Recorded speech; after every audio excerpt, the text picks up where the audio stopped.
এই যে মাছের তেল ঝাল।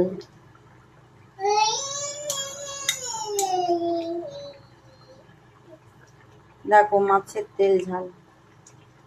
আমার সোনা বাবা এখনো চান করেনি, আমার সোনা বাবার এখনো খাওয়া হয়নি।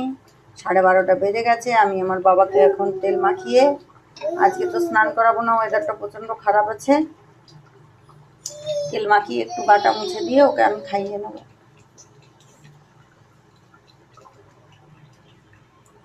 এই দেখো আমাদের রান্না কমপ্লিট।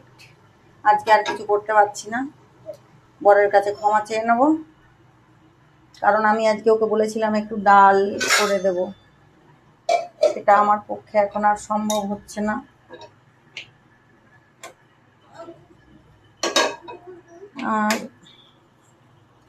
আর একটু লঙ্কা তেল করে নিই, আমাদের আলু সেদ্ধ দেওয়া